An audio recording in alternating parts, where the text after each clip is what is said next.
Lose yourself in a good book. The Board Gosh Energy Book Club.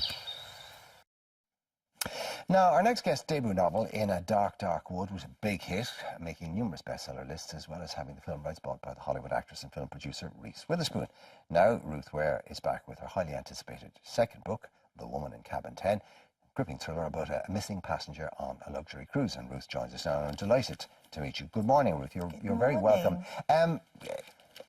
Right, The Woman in Cabin 10. What's the plot? What's the premise? Well, it's basically about my main character who's on a luxury boutique cruise. So it's a tiny boat. There's only 10 cabins. And she makes friends with the woman in the cabin next door to her, which obviously is cabin 10, no spoilers there. And in the middle of the night, she hears a noise, runs to the balcony, and she witnesses what she thinks is a murder.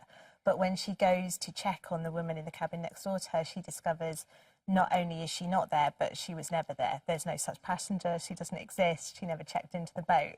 So she's stuck in this position of believing that there's a murderer on board the boat, but nobody believes her. And it's that kind of what if. What if you witnessed a crime and nobody took you seriously?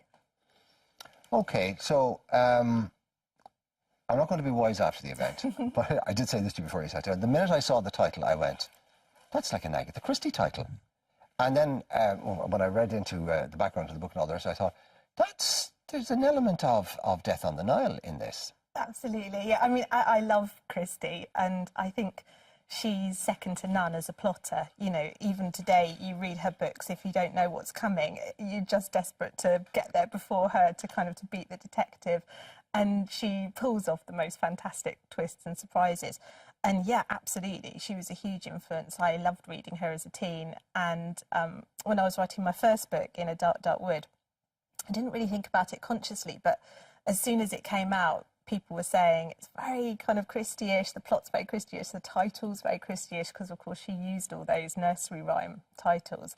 And I suppose when I started to write Cabin 10, she was in the forefront of my mind because of that. And yeah, absolutely, Death on the Nile. Well, I'm delighted to hear you say that, right? Because for my parents were avid readers, and my mother particularly loved Agatha Christie. Now I'm 30 years older than you are, and the introduction for a lot of people like me to crime was through Christie, through Hercule Poirot and Miss Marple, etc., etc., etc. And there were, even though there were possibly not suitable for younger, there was no great violence or gore in them. There were psychological, they were riddles, effectively. Yeah. So there were brain teasers. Absolutely. And they were part and parcel and staples of our early reading. And then she went out of fashion. So I'm delighted to see somebody of your age and youth using her as a touchstone, because effectively she wrote the template. She wrote for some the psychological thriller. She did, and all the tropes that she kind of invented and made her own are still in use today. You know, we still see people using those nursery rhyme kind of touchstones to you know, add a little touch of menace to their works, and she really did make that her own. Well, Girl on a Train, which will probably be one of the big movies of next year. Yeah. I mean, effectively, that's the 450 from Paddington, which is a Miss Marple. With a little touch of Hitchcock. Well, no, listen, if you're going to borrow, let's borrow from the two greatest. Borrow from the greats, exactly, yeah. Right, can I, as you came on the set this morning, I asked you, can you actually believe that all of this is happening? And you said, I'm not. It kind of feels like it's happening to somebody else, because In a Dark, Dark Wood was a huge success. It was a #1 New York Times bestseller, and #1 bestseller here. The rights are optioned by Reese Witherspoon. It's going to be made into a movie, and it's a bit like having, you know, a #1 straight out of the traps. It feels very fairy tale-ish. I remember I was walking my kids back from the park, and it was raining, and there was rain dripping off my glasses, and I had about 3 scooters and 2 bags, and the phone went, and my agent was on the phone, and she was saying, "So Reese Witherspoon loves the book," and I just remember thinking, this is so not how I fantasised this moment would be, and yet it's kind of completely perfect. But I mean, for most authors, to be published is the thing. That's victory. That's home run #1. To have it be, you know, critically well reviewed, home run #2. To have it sell in truckloads, home run #3. For it to be optioned by Hollywood, by somebody like Reese Witherspoon, who's turning into a really, really sharp producer. She's very clever, yeah. She's very clever, and you know it's going to be a good-made, tightly paced, well-made thriller. So you have to kind of go, God, does this get much better? It's completely fairy tale-ish, and most of the time it feels like it's happening to someone else. You know, when I'm up there at my desk typing away, making up stories about, you know, the imaginary people in my head, it doesn't feel like it's happening to me. Did you have any qualms whatsoever about getting into bed, pardon the expression, with Hollywood? Because I'm sure there are plenty of other writers that have told you, oh, well, you're the most important person until the deal is done, and then you're the least important person after the deal is done.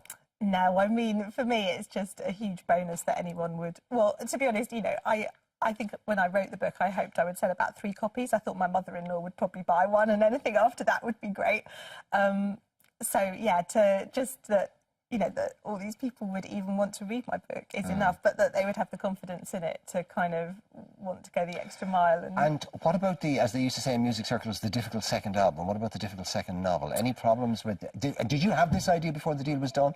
I started writing it before In a Dark Dark Wood came out, so I think that helped hugely that I had a big chunk of it under my belt before anyone really realised that In a Dark Dark Wood was going to be a success. But yeah, there was definitely that feeling of a lot of people really liked it. You know, what if they don't love this one as much? It's a bit of performance anxiety, was there? A little bit, yeah. Well, according to the reviews, you don't need to worry about that because The Woman in Cabin 10 is a cracker. And for those of you who like old-style thrillers, and I'm talking about sort of the classic, the Christie type, but with a modern twist and updated 21st century stuff, then Ruth Ware is about as good as you can get in that particular genre. Continued success to you. Thank you so much. The Woman in Cabin 10, Ruth Ware, in all good bookstores. Now, if you'd like to be in with a chance of winning a book club goodie bag and versus tablet, all you have to do is work out what famous author we're describing. We're going to give out clues during our book club every Tuesday, so if you don't work it out this morning, don't worry. Today's clue is this author was one of Ireland's most loved writers whose books about love in Ireland sold more than 40 million copies in 37 languages. That's a very, very small field, by the way, so if you don't know the answer to that, then maybe you shouldn't be reading at all. Check out our Facebook page for details on how to enter. Lose yourself in a good book. The Board Gosh Energy Book Club.